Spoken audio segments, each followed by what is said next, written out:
Hey, this is your girl, the one and the only Spicy, and I am here today with another Healing After Narcissistic Abuse episode. And in today's episode, I am going to be talking about the ego and how it can either be your best friend or your worst enemy. So, you're thinking to yourself, what does this have to do with narcissism? But the ego is a narcissist's driving force and lifeline. Let me tell you. Narcissists have the biggest self-inflated egos ever, and they have it for no reason. There is exactly no reason why narcissists have overinflated egos, but it just is what it is. I figured that I talk about this topic so that you can begin to understand how and why narcissists move how they move. I previously mentioned that both individuals working towards healing and narcissists at one point in childhood have encountered trauma.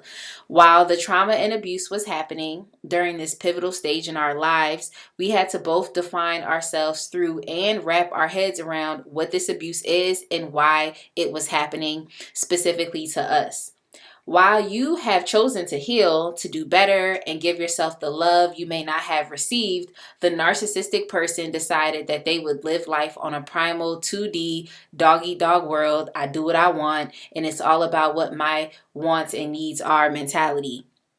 When this happened, the narcissistic person turned their back on the true essence and divinity of who they are as a survival strategy to ensure that they would never be afflicted by abuse again.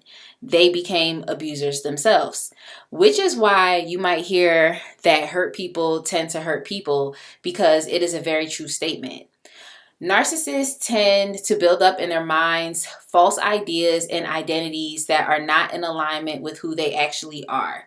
If you are communicating with a narcissist, please understand you're speaking to a clone, or rather an empty shell of a person. Who they really are is long gone, and in order for them to heal, they have to regress. But their false self basically acts like an armor, and it will take a very long time to get through that.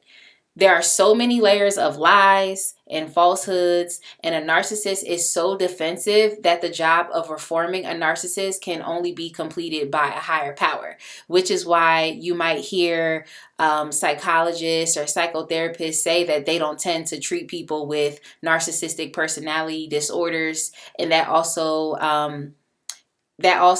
includes borderline personality disorders. They don't like to treat people with those personality disorders because those types of people typically aren't allowing themselves to get the most out of the therapeutic session as a healthy person would be able to.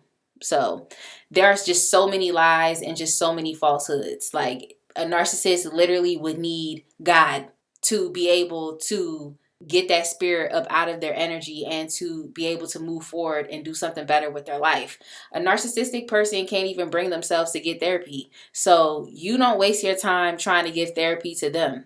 You might hear them say things like, don't try to analyze me, or maybe you're the toxic one, or you think you're better than everybody, or similar types of phrases if you tried to do that. So my advice is just to not do it, because even the professionals can't even get through to them. So when it comes to narcissists, best believe that their ego is always working against them. Their ego is literally their worst enemy. And it is within my intention to do this episode so that you can understand ways in which your ego may not be working for you, or ways in which it can work, especially with dealing with narcissists, healing from narcissistic abuse, moving on, and thriving with your life. So let's go ahead and get into it. In episode 4, I discussed a little bit of my educational background by mentioning my previously attained bachelor's degree in sociology.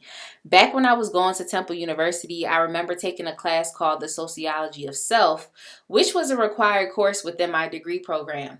And within this class, I remember we spoke about the different aspects of identity, and of course, we talked about the ego. Now, the ego is essentially an individual's sense of self-esteem or self-importance. It basically is your conscious mind, or the part of your identity that you consider to be yourself. Essentially, it is whomever you believe yourself to be. And the emphasis is definitely on who you believe yourself to be. Now, the ego is something that we are born with. It doesn't really go away. It is basically here to stay. So Often it can be used in a negative connotation, but in a valuable way, you can use this very healthily. Your ego can definitely be, like I said, your best friend, or if not, it can be your worst enemy. So, overinflated egos and a high sense of self-worth and self-importance is definitely something that narcissists are living with. It is a common trait that I've seen in just about every narcissist that I've ever encountered in life. This does not depend on anybody's personal life circumstance, how they look, what type of job they have, or if they're financially stable or not. All narcissists tend to have issues with their egos.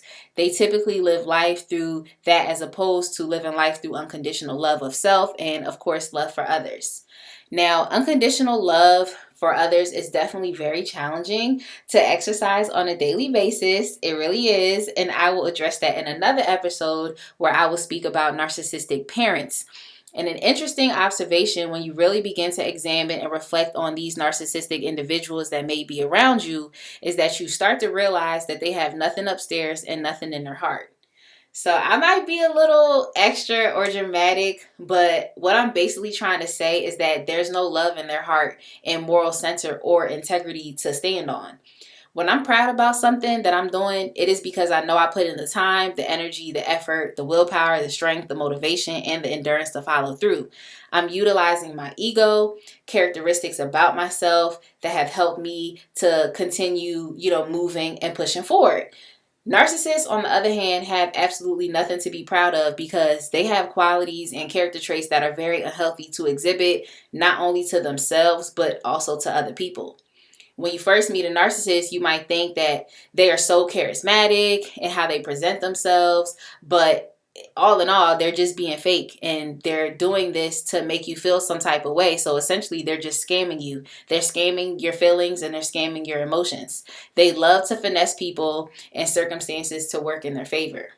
If a narcissistic person is ever interested in whatever it is that you're talking about, please understand that they may be doing that to influence you, like I said, to be vulnerable and trusting, but in all actuality, they're just agreeing with you so that they can get into your life and then attempt to destroy it.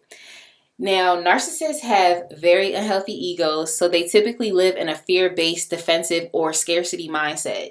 Narcissists love to compete and compare themselves to other people, so essentially they look at others to overinflate themselves and make it seem as if they're doing better than another person. And in reality, we all know that we are created equally and one person isn't necessarily better or worse than the other person. We're just all different people with a different set of skills, experiences, knowledge, and wisdom. We're just different people and we just move differently. That type of fear-based mindset that narcissists have, especially when they are threatened by other people, can lead to a lot of dangerous situations if you are not careful.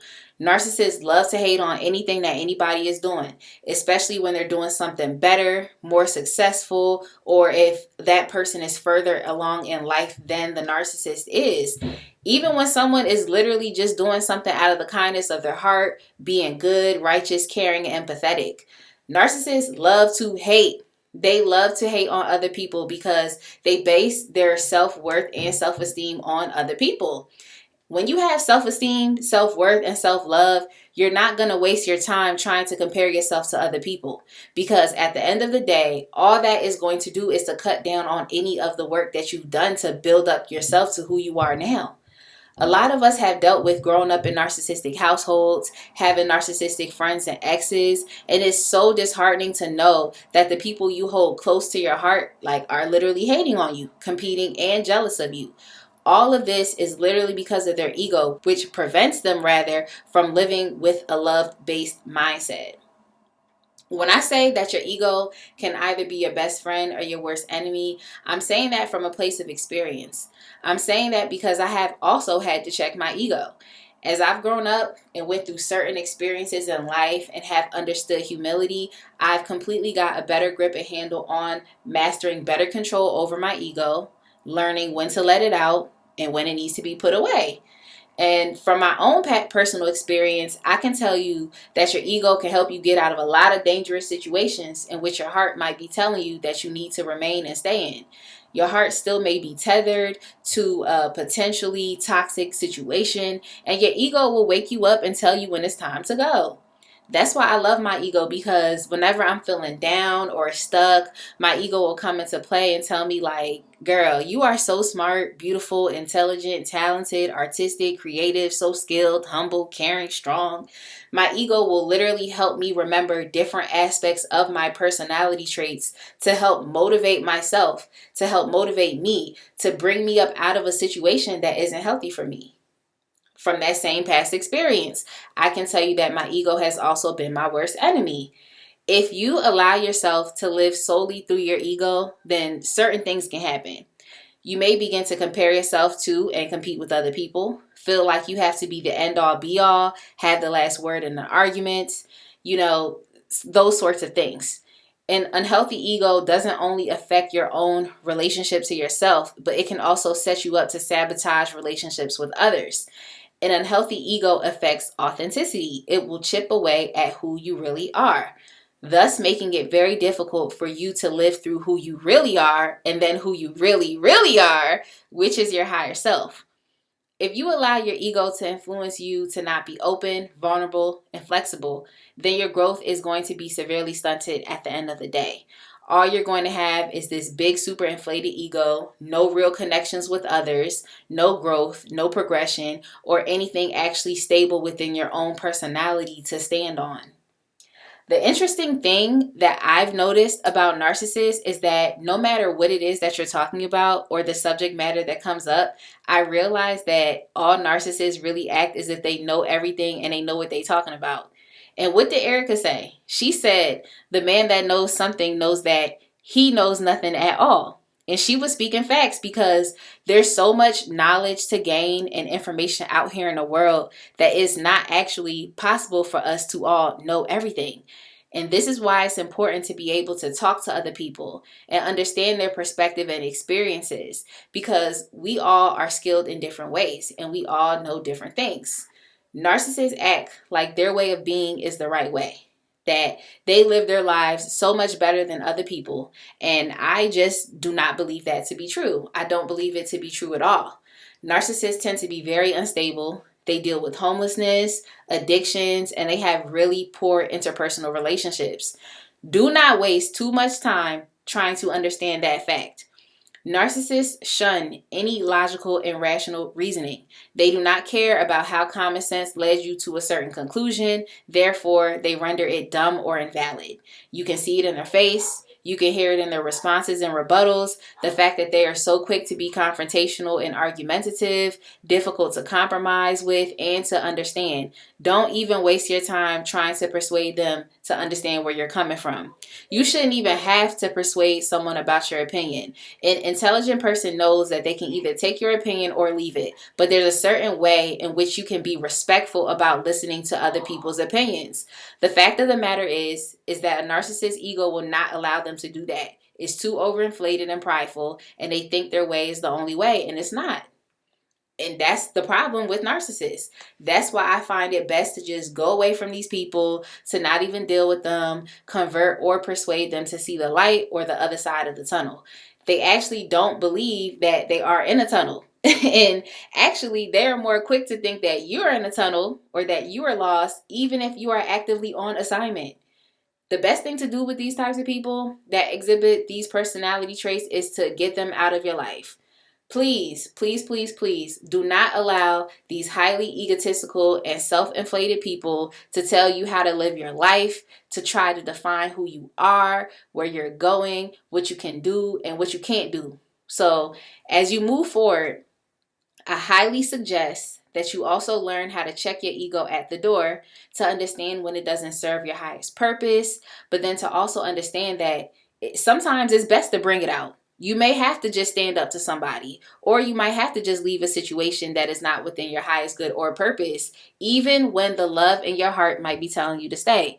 I really, truly wish you nothing but the best as you move forward in life. I wish you the best. I really do. I hope you enjoyed this episode of Healing After Narcissistic Abuse. This is your girl, the one and the only Spicy. Please make sure that you like, comment, subscribe, share, and stay tuned for the next episode.